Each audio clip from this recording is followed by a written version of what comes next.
Hey guys, it's Numistacker here with the third and final unboxing of the first box of the coins that have been returned back from NGC.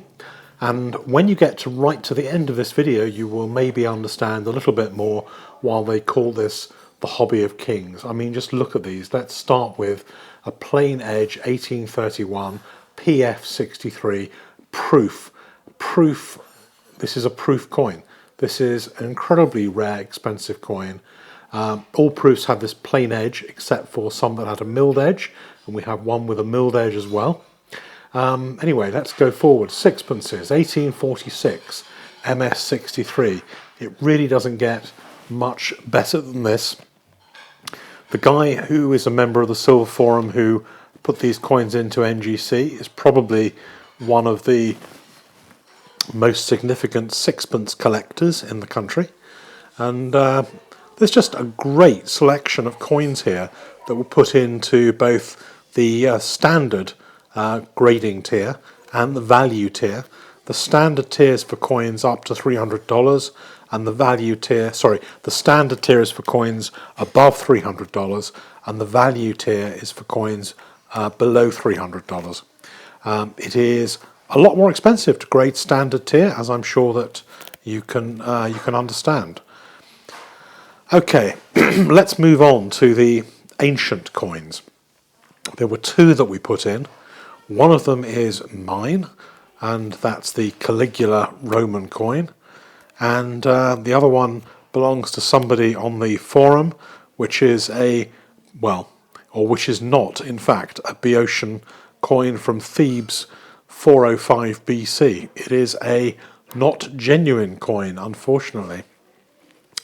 There were some thoughts this might have been a not genuine coin, but this was the only way of resolving it one way or the other. And the Caligula coin, I was hoping would get a grade and get into a NGC Ancient slab, but apparently not.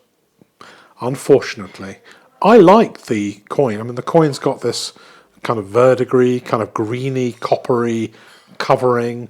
I really thought that was attractive, but NGC, in their wisdom, don't like it so much.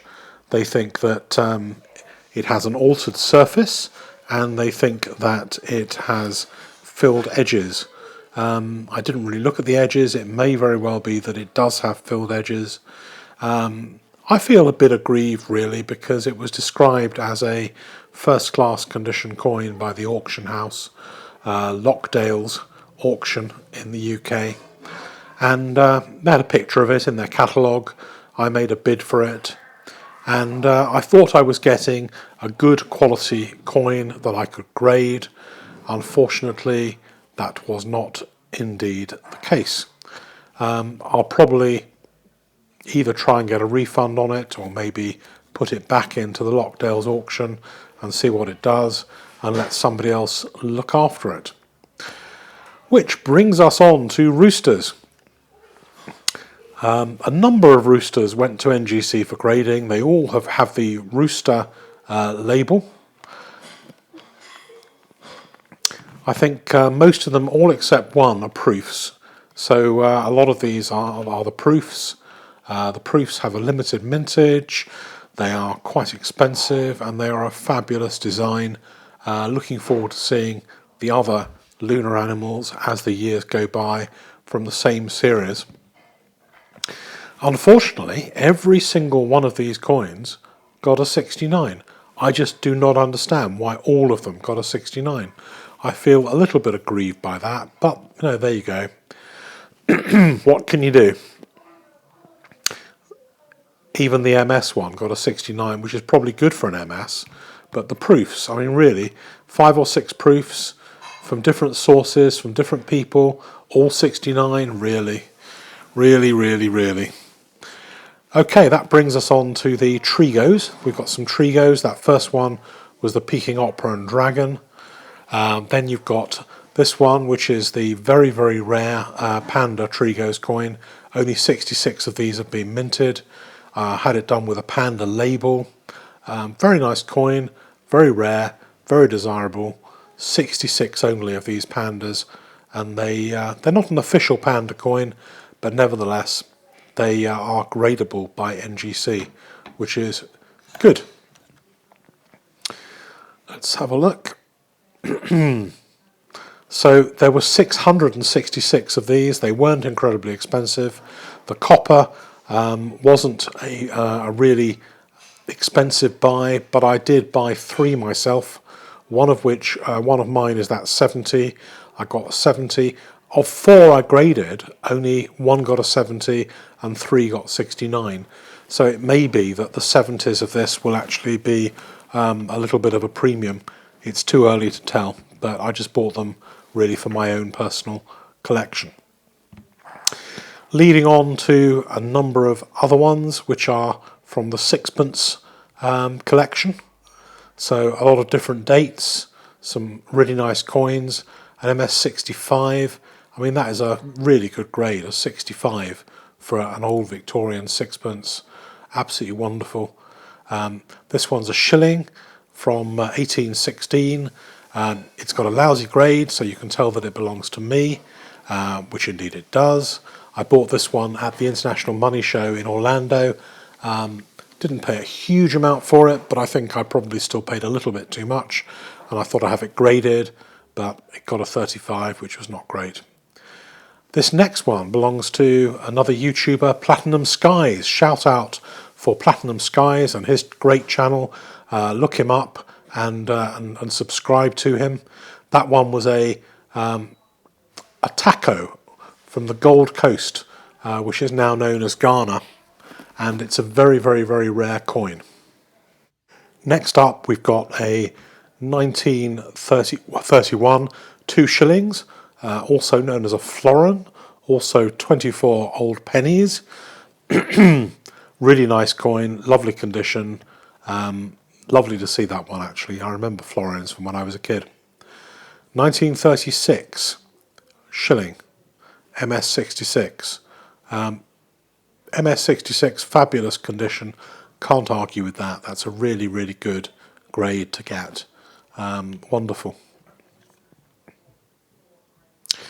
This is a half C. The C stands for Crown.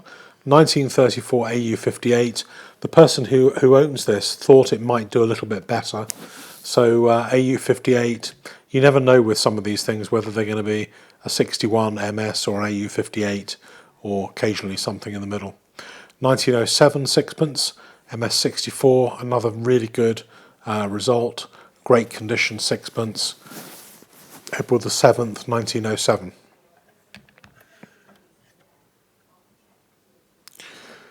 1904, MS62, another sixpence. Really lovely. And all these things are quite valuable. You know, none of these MS early sixpences are cheap coins.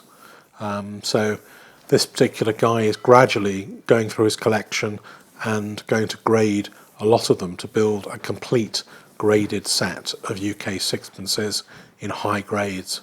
And every time I do a grading, probably there'll be a few more of these things. This one's a 1911 proof, really nice. You've seen there was a whole proof set, long proof set in 1911. The long proof set changes hands for about £20,000 or more. 1905 MS63, another nice one. It just goes on and on with these really, really spectacular coins. If you go to a coin show, you'll be hard pressed to find any coins of these years in this grade. 1829 sixpence, MS62. It's just lovely.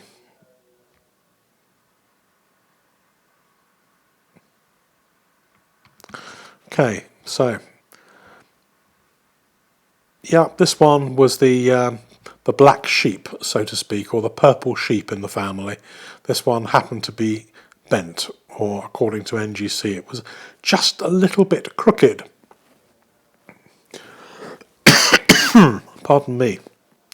But this is a lovely coin, really, really gorgeous. Look at this, proof 63. This is a proof sixpence, bare bust sixpence. It's just extraordinary. Absolutely lovely. Lovely and a very, very valuable coin. It's just so nice. I want one of these. It's a shame this isn't mine. You can hold it up to the light and see the proof surface on it, and it really is extraordinary.